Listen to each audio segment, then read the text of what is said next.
Okay, good morning year 10. So today we're going to look at ionic bonding in a wee bit more detail. So the introductory lesson that Mrs. Bingham made first of all looked at how atoms want to gain a full outer shell of electrons, and you were looking at depending where they were in the periodic table, whether they lost or gained electrons. So group 1 elements lost 1 electron to gain an outer shell, group 2 lost 2. But then whenever you went to the other side, then group 7, for them to get a full outer shell, it was easier to gain an electron. So hopefully you have that bit filled in your booklet and you're ready to start looking at ionic bonding. So in my introductory video last time, I showed you this structure as an example of what ionic bond looked like for like sodium chloride, and we're going to look at how that formed in terms of their atoms. Okay, so salt, this was their example, and we said in the last video that the chemical name was sodium chloride and the formula was NaCl.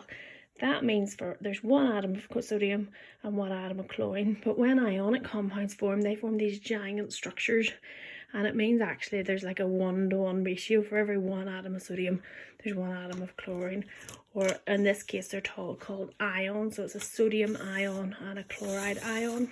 So if we look at the atomic structure, and this is what you're going to be looking at in your pages today. So if we first of all think about sodium, here's the information from the periodic table. Sodium is in group 1, period 3, you see it there. So using these numbers, you remember from the work that we did earlier in the year, we figured out that that has 11 protons. It has 23 minus 11 has 12 neutrons and 11 electrons. And that means its electronic structure is 281. So 2 in the first shell, 6, 7, 8 in the second shell brings up to 10, and then 1 in the outer shell.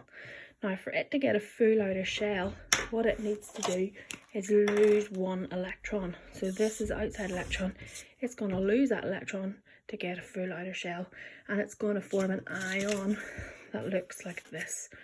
So when you're drawing your structure of your ions, each of the atoms has a full outer shell, and then it has these square brackets around it and the charge up in the top right. So it's become a positive ion. It now has 11 protons and 10 electrons. So remember, your protons are positively charged, your electrons are negatively charged. So overall, it's got a positive charge, and that's called a sodium ion. And all metals form positive ions because they lose electrons to get a positive shell. Hopefully you discovered that when you're filling that table. All metal atoms will lose electrons depending what group they're in the periodic table. So then if we look at the chlorine, so we'll see here, we look at chlorine 35, it's got 17 and 35, so it's got 17 protons, it's got 18 neutrons and 17 electrons, so it's 2, 8, 7. So if we draw the electronic structure, 2 in the first shell, 8 in the second shell, and then it's got 7 in the outer shell. So for it to get a full outer shell, you see at the minute, it needs to gain an electron to try and get a full outer shell. So it's going to turn into a chloride ion. Tried to make the colours the same colours as in my little model. So it gains that electron, and you see here I've drawn it as X. So these diagrams are sometimes called dot and cross diagrams to show that one metal, or the metal has an X or a dot and the cross. So the metal has the cross and the non-metal has the dots. It doesn't matter which way around you do it, it's just to show that this electron has been gained from another atom. So in this case, this now has 17 protons and 18 electrons.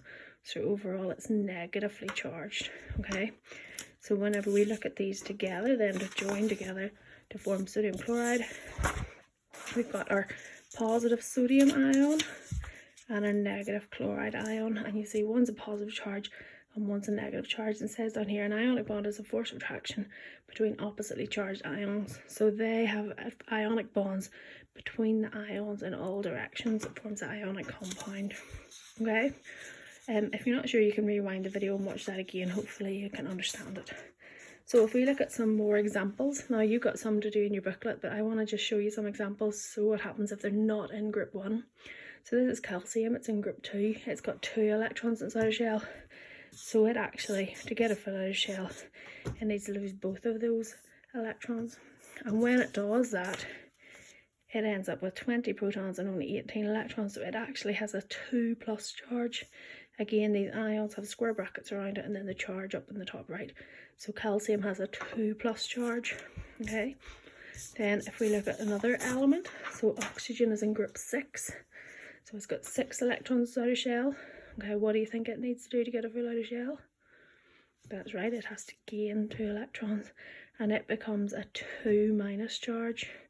So it has 8 protons and 10 electrons. So again, square brackets, you can see these 2 electrons here that have been added on, and then a 2 minus charge for the ion. So when calcium oxide join together to form a compound, we've got a 2 plus charge attracting a 2 negative charge, and we get to the formula of calcium oxide is CaO, because there's 1 calcium ion and 1 oxide ion. But it's not always the case that it's a 1-to-1 ratio like that. And here I'm going to look at a couple examples to show you what I mean. So if it's calcium chloride, we've already looked at what happens whenever we get calcium, or what ions formed from those atoms. So the calcium forms a 2 plus ion, the chloride forms a 1 minus. So you see here we don't have equal charges. We have a 2 plus and a 1 minus, which doesn't equal. So what we have to do then is we have to add 2 chlorines. So we have a 2 plus charge and a 2 minus to give that force of attraction between them. That means the formula for calcium chloride is CaCl2. So there's 1 atom of calcium, or 1 calcium ion, and 2 chloride ions. Okay. Then another example. What would happen if it was sodium oxide? So remember, sodium has an Na plus, or a 1 plus charge. Oxygen, you remember, has a 2 minus charge. So we have a 2 minus and a 1 plus. They don't work at the minute. They don't have equal charges. They don't cancel the charges out. So we have to have a second sodium. So we now have 2 pluses, 2 minuses, and we have the compound of sodium chloride, and the formula is Na2O. So 2 sodium ions, 2 sodium atoms, and 1 oxygen atom, or 1 oxide ion. So in your booklet or in your pages that's been sent to you in Google Classroom, there's some for you to try. So try magnesium oxide, and then you really want to stretch yourself, see if you can do aluminium oxide. If you're not sure, rewind this video and have another watch. And if you have any questions, just send one of whoever your teacher is, just send them a wee message in Google Classroom if you're stuck. All the best. Bye.